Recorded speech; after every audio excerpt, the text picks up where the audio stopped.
Assalamualaikum warahmatullahi wabarakatuh. Alhamdulillah hamdalillah arsala rasulahu bil huda wa dinil haqq liyuzhirahu 'ala dini kullihi walau karihal kafirun. Asyhadu an la ilaha illallah wa asyhadu anna Muhammadan abduhu wa rasuluhu la nabiyya ba'dahu. Allahumma shalli wa sallim wa barik 'ala sayyidina Muhammadin wa 'ala alihi wa sahbihi ajma'in. Amma ba'd. Ayyuhan nas ittaqullaha haqqa tuqatih wa la tamutunna illa wa antum muslimun. Sadaqallahu wa sadaqa rasulul karim. Alhamdulillahirabbil alamin, jamaah taqwa astagfirullah. Dan siapapun teman-teman yang mendengar atau melihat siaran ini, setelah jeda beberapa saat kita mulai kembali. Masih di surat Az-Zumar. Kita ulang sedikit kemarin, beberapa hari yang lalu kita sudah sampaikan bagaimana Allah Subhanahu wa Ta'ala memanggil hamba-hambanya untuk kembali kepada Tuhan, kepada Allah, menyerahkan diri sepenuhnya sebelum datang sesuatu, yaitu azab yang tidak mungkin ada lagi yang bisa menolong. Kemudian perintah juga dari Allah kepada kita, manusia, untuk mengikuti sebaik-baik perkataan, sebaik-baik petunjuk yang diturunkan Allah, yaitu petunjuk Al-Quran. Jangan sampai terjadi ada kejadian yang tiba-tiba bautatan, tiba-tiba yang pada saat itu tidak sadar, kita tidak sadar. Kita lanjut di ayat yang ke-56 surat Az-Zumar. Ayatnya yang ke-50. Bismillahirrahmanirrahim. An taqula nafsun ya hasrata 'ala ma farrattu fi jambillah wa in kuntu laminas sakhirin. Supaya jangan ada yang berkata, seseorang, wahai betapa menyesalnya aku, ya hasrat, betapa menyesalnya aku terhadap kelalaianku dengan kewajiban kepada Allah, dan aku termasuk orang-orang yang suka mengejek, mengolok-olok. Nah, ini satu gambaran dari Allah bahwa ada wujud bentuk-bentuk atau sifat manusia yang menyesal belakangan, dan mereka mengatakan saya menyesal telah lalai. Antaqula nafsun ya hasrata 'ala ma farrattu fi jambillah. Jangan sampai ada orang yang seperti ini. Kenapa? Udah diperingati, udah disampaikan, menyesal dia di hari akhir. Aku adalah orang yang lalai, melalaikan apa? Kewajiban kepada Allah. Kalau bahasa lain rukun Islam, rukun iman. Ada orang-orang yang begini dan kita akan temui nanti. Kita akan temui orang-orang yang lalai terhadap kewajiban. Sebenarnya kalau usah nunggu akhirat, sekarang aja kelihatannya. Sekarang saja sudah kelihatan. Ini dipertegas oleh Allah Subhanahu wa taala, ada orang-orang yang menyesal di hari akhir.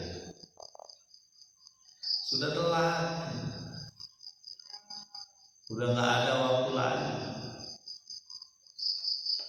Wa in kuntu laminas sakhirin, dan aku katanya memang waktu itu orang yang suka mengolok-olok, orang yang suka ngejek pada orang-orang yang menyeru kepada Allah, termasuk pada Nabi.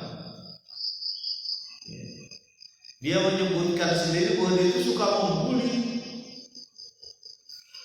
membuli orang-orang apa? Bukan membuli ya. Suka menghina, suka mengejek, ya anak-anak buahnya Abu Jahal.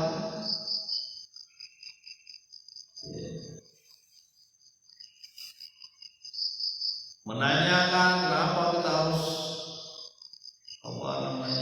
puasa, kenapa sih kita harus sholat, kenapa kita harus sedekah, kenapa kita harus berbuat baik kepada orang lain. Mengejek. Bahkan waktu disebutkan ada sekian belas penjaga neraka, Abu Jahal atau Abu Lahab itu ngomong gitu. Udah saya 18, kamu yang satu udah proyok, biar saya sendiri yang menduduki 18 begitu. Jadi dia mengolok-olok. Coba buktiin mana ada azab, balikin ini, bawa kemari. Mana azabnya, bawa kemari. Minta azab. Inilah orang-orang yang menantang Allah, dan mereka akan menyesal. Ya hasratan, ya aku menyesal. Kenapa waktu itu aku tidak ikut kewajiban, tidak datang menuju Allah.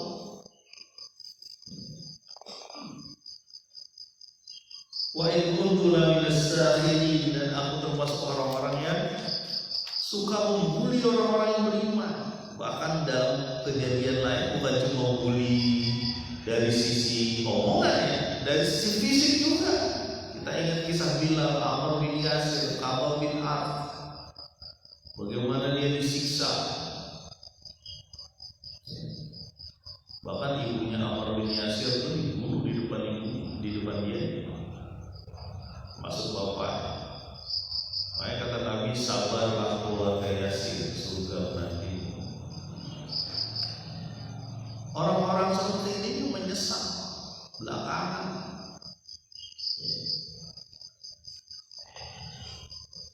Ayat selanjutnya,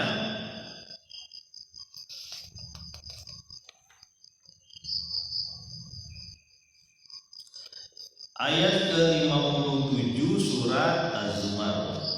Jamaah kaum takwa, asisten rahimahullah, dan siapapun teman-teman yang mendengar atau melihat siaran ini.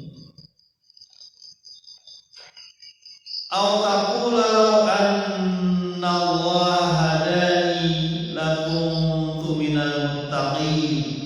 Atau mereka berkata, kalau Allah menunjuki aku, memberi hidayah padaku, pasti aku menjadi orang-orang yang bertakwa. Nah ini ngelesnya lagi ada. Mereka bilang gitu, kalau Allah menunjuki saya atau memberi hidayah saya, pasti saya jadi orang bertakwa. Nggak bisa begitu, hidayah itu harus dicari. Ada obrolan nih, ada obrolan. Ini saya ambil dari kawan saya Pak Herman, Ustaz Herman Budianto, orang dokter tua. Jadi dia lagi ngopi di salah satu warung kopi, Pak. Bagus, saya pikir ceritanya bagus juga. Pak Herman ini ngopi di warung kopi, kemudian dengar obrolan ada orang satu dan orang dua. Atau dia dengar, ya kalau kan kita masuk surga dengan rahmat Allah, jadi nggak usah capek-capek sembahyang, sholat apa. Kemudian orang tuanya bilang, ya tetap harus sholat lah. Gitu. Kemudian Pak Herman ini nimbrung, boleh saya nimbrung ngobrolnya? Kenapa Pak? Iya, memang hadisnya betul sahih bahwa kita masuk surga dengan rahmat Allah. Tetapi masalahnya bagaimana datang rahmat Allah kalau kita tidak mau mendekati Dia? Bagaimana bisa datang rahmat kasih sayang dari Allah Subhanahu wa taala kalau kita melanggar apa yang Dia perintah? Bagaimana bisa datang? Kita manusia ini secara logis gitu ya. Kalau ada murid misalnya, murid ini gambarannya murid sering ketemu dulu. Yang satu sering ikut arahan kita, ya. Kemudian bahkan dia ada inovasi ataupun amal-amal yang bagus, yang kita senang itu arahannya diikuti. Yang satu lagi belum nggak mau ngikutin arahan, bikin rusak kelas dan sebagainya. Coba saya tanya, secara logis kita lebih sayang yang mana? Ini secara logis ya. Pasti yang tadi, yang ikuti perintah kita, ikuti arahan kita. Oh begini. Ya. Kalau ini obrolan saya tadi, yang obrolan Pak Ustaz Herman Budianto itu bilang begini. Bagaimana rahmat Allah hadir? Nah, kita kan mengikuti apa arahan Allah. Allah menyuruh kita untuk datang ke masjid, sholat, bersedekah, kemudian bakti kepada orang tua, ya, jujur dalam berbisnis, itu kan mengundang rahmat Allah. Jangan kita sembarangan, itu juga yang guru 99 katanya. Kemudian masuk dapat malaikat rahmat juga. Iya, tapi dia udah bertobatnya sungguh-sungguh sampai menuju negeri yang bakal dia. Bisa bayangkan ya, orang yang sudah sekian banyak umur orang untuk bisa berubah itu luar biasa. Butuh usaha yang besar untuk kembali kepada Allah. Nah, ini kasusnya mirip dengan kata-kata ini. Au taqula law anna Allah hadani lakuntu minal muttaqin. Atau mereka berkata, kalau Allah menunjukiku pasti aku akan menjadi orang bertakwa. Sama, kalau Allah menunjukiku berarti aku nanti pakai jilbab. Berarti aku nanti mau sholat berjamaah. Allah belum ngasih saya hidayah. Begitu. Itu kan alasan.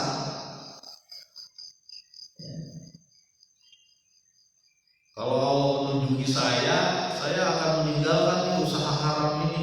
Ini nggak bisa, harus ditinggalkan. Iyyaka na'budu wa iyyaka nasta'in. Na'budu dulu, kita beribadah dulu kepada Allah, baru dikasih apa? Nasta'innya, pertolongan dari Allah. Bagaimana Allah memberi pertolongan kalau nggak ada usaha dari kita? La yughayyiru biqaumin hatta yughayyiru bi anfusihim. Allah tidak akan merubah satu kaum sebelum kita merubah diri sendiri. Ya. Sama kampung juga begitu. Kampung ini gak akan pernah berubah sebelum kitanya mau merubah diri. Ya. Tadinya ribut antar tetangga, kita rubah. Tadinya ada kemaksiatan di sini, kita rubah. Tadinya yang datang sholat subuh cuma 1-2 orang, kita rubah, kita ajak jalan. Tadinya anak-anak ketika lagi sholat, kalau lagi azan masih pada main, masih pada kesana kesini, masih pada main bola, masih pada macam-macam ya. Kita rubah dengan cara apa? Ajak. Pakai cara panjangnya. Ini selesai, mainnya selesai dulu, sholat dulu. Kita yang rubah. Bukan obrolan yang kayak gini nih, au taqu law anna Allah hadani lakuntu minal muttaqin. Kalau saja Allah memberi petunjuk padaku, aku pasti menjadi orang bertakwa. Pasti aku menjadi orang soleh. Kalau Allah ngasih petunjuk itu kita cari lah. Anda nih mau jalan ke satu kota itu nggak pernah Anda temui. tidak pernah tahu. Paling Anda tahu kata-kata orang, pasti yang Anda lakukan mencari tentang kota itu kan? Jalan-jalannya kayak apa, gedung-gedungnya seperti apa. Kalau ada jalan pakai bis ini kemana, kan harus tanya. Kalau nggak pada orang yang sudah pernah ke situ, mungkin tanya ke Google. Dan itulah yang namanya petunjuk. Kita harus cari petunjuk itu. Jangan santai aja, nanti sampai sana juga jelas dikejar-kejar orang. Saya pernah pengalaman di satu kota, di mana saya pengalaman nih, di satu kota. Saya baru pertama kali ke terminalnya. Wah, habis itu tarik sono sama ditarik. Karena kita kelihatan kayak orang gini kan, orang nggak ngerti. Ya. Kotanya mana tuh Pak? Nggak saya sebut kotanya. Jadi petunjuk itu kita cari, kita dekati orang-orang yang menurut kita, oh ini keluarga ini begini, alhamdulillah, ya kita coba dekati. Jangan menunggu didekati, jangan, kita yang datang. Ibarat bola, kita yang jemput bola. Jangan nunggu, nanti juga dibagi, pas waktu dibagi baru saya tendang ke gawang, nggak bisa ditendang gitu. Anda ini bukan pemain bola profesional. Dia tuh kalau main bola dia datang mencari, dia minta, kalau kirim ke sini, wah gitu kan. Itulah petunjuk, nggak cuma diem aja. Nanti kalau Allah masih petunjuk, iya saya tinggalkan nih kayak gini. Saya pengen yang hal-hal lain nggak bisa. Jamaah Al-Mukarramah, ayat selanjutnya. Ini masih perkataan orang-orang yang menyesal ya. Kalau yang pertama menyesalnya apa tadi? Aku menyesal tidak melakukan kewajiban kepada Allah. Aku termasuk orang yang ngolok-ngolok. Aku termasuk orang yang membuli orang-orang yang beriman. Yang kedua, kalau saja Allah memberi hidayah padaku, aku akan bertakwa. Itu orang-orang perkataan orang-orang yang menyesal. Ada lagi. Ya.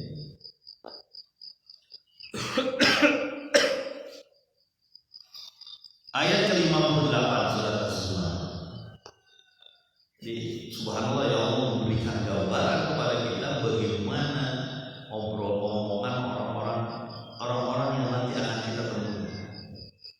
Pak, yang kita temui itu apa jangan-jangan kita? Nauzubillah, jangan sampai kita gitu. Mulai sekarang kita berubah. Allah ayat ke-58.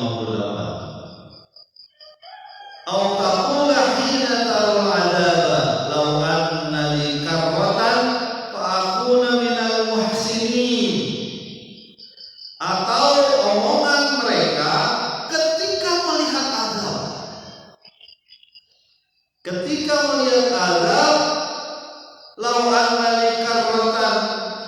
kalau saja aku bisa kembali ke dunia, fa'akuna minal muhsinin, maka aku akan menjadi orang-orang yang berbuat baik.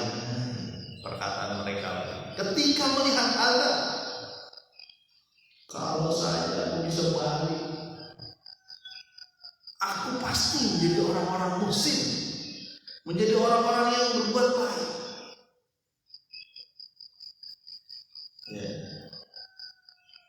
Nah ini repot. Memang sih ada salah satu kaidah penyuluhan saya pernah ingat itu. Kaidah penyuluhan itu ada seeing is believing. Kalau udah lihat baru percaya. Tapi jangan nunggu seeing azab. Jangan nunggu melihat azab baru dia bilang. Ya, itu tobat salahnya Firaun. Udah kesel air laut baru dia ngomong aku beriman.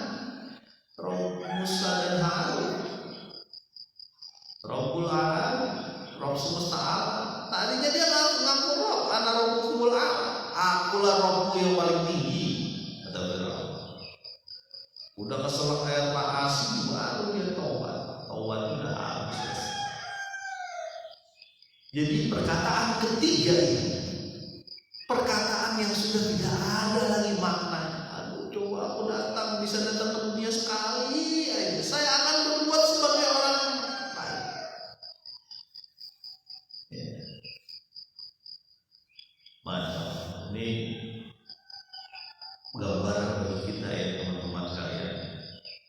Jangan-jangan kita termasuk orang yang begitu tuh.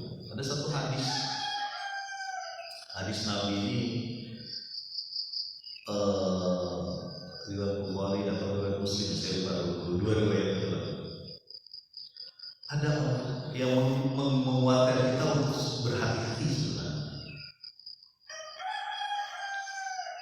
Ada orang yang melakukan amalan surga. Dia melakukan amalan surga, amal yang membuat orang masuk surga, sehingga jarak dia dengan surga cuma satu hasta. Satu hasta itu bisa ya mungkin setangan atau ya jaraknya dekat, cuma berapa meter kira-kira.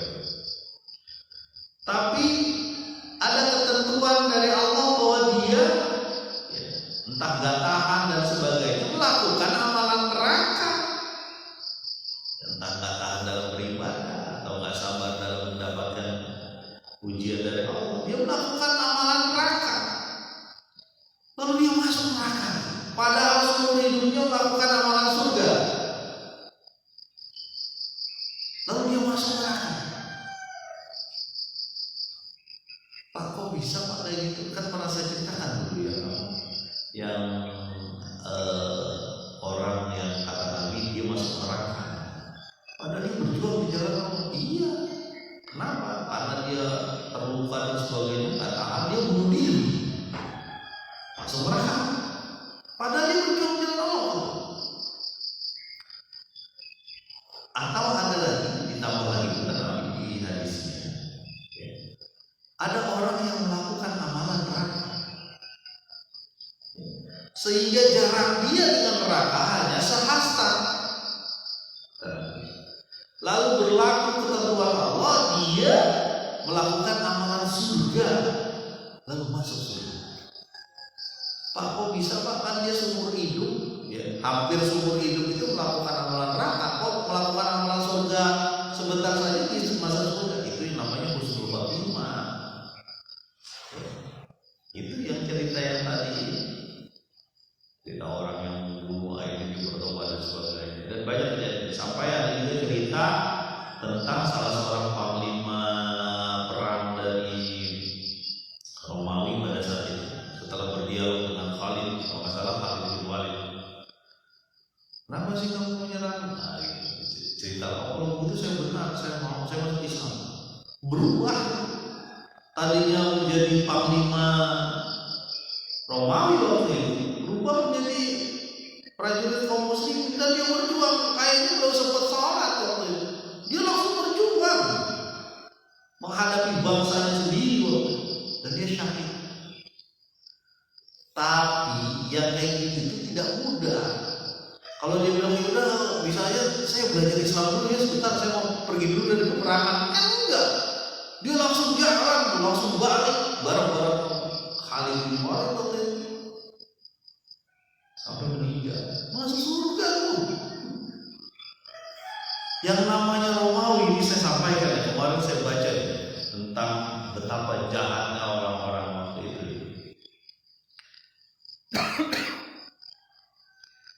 Jadi yang namanya Kolosum ya, Kolosum itu ada maksudnya. Saya sudah sampai ke Lampung kayaknya. Yang namanya Kolosum ya, Kolosum itu kayak ini, kayak stadion gitu ya. Stadion itu tempat orang-orang menyaksikan pembunuhan. Pembunuhan apa? Pembunuhan budak-budak, pembunuhan orang yang dianggap apa ya, kriminal gitu ya. Jadi orang-orang ini ya diorganisasi nih. Supaya apa? Supaya orang-orang yang melihat itu kesenangan. Ada organisasinya itu. Ini bagaimana orang Romawi ini ya. Orang Romawi waktu itu begitu menghina, begitu tidak menghargai manusia. Ya. Orang-orang budak dan orang-orang yang kriminal, yang kata dia kriminal, salah satu penyiksaannya adalah melihat melihat mereka berantem sama binatang buas sampai mati. Tadinya sama orang, terus berubah menjadi binatang. Ya. Itu di organisasi. Ada IO-nya kalau kita event organizer itu di situ. Gimana caranya? Gimana IO ini memikirkan supaya orang semangat terus, karena kan dia panas ya. Kan nggak ada naungan itu, nggak ada di tempat stadion yang tidak ada atapnya gitu ya. Kan panas, supaya dia tetap berdiri duduk di situ. Gimana caranya ya itu? Ada singa lapar lah, ada macam-macam babi, semua masuk. Sengaja dibuat apa? Bahkan sengaja dilatih. Ya. Hewan ini dilatih untuk bisa memakan manusia. Contoh ini, kalau orang rame-rame, suasana rame, ada singa atau apapun di situ, mungkin dia ngeri singa itu karena ribut kan. Paling dia ngedekem aja di pojok. Tapi enggak, singa ini dilatih untuk bisa memakan orang yang ada di situ. Itu rusaknya Romawi itu. Ya. Jadi kalau tadi cerita salah satu panglima perang dia yang akhirnya berbalik, betapa jahatnya suasana pada itu. Ya. Manusia tertawa-tawa melihat orang dibunuh, itu hatinya udah rusak. Kalau manusia tertawa-tawa ketika melihat orang celaka saja, itu hatinya juga nggak benar. Apalagi ketika orang dibunuh, itu hatinya rusak. Ya. Itu yang terjadi di rumah. Jadi makanya tadi kembali lagi ke hadis tadi bahwa kita harus berhati-hati. Kenapa? Jangan sampai kita berusaha melakukan amalan surga nih. Banyak amalan surga yang kita lakukan, lalu kita sombong diri. Tenang, kita sih udah ada tiket masuk surga. Habis. Kita harus tetap merasa takut kepada Allah, takut kepada adab Allah, takut kalau suatu saat kita terpleset sehingga ikut setan dan nafsu ya.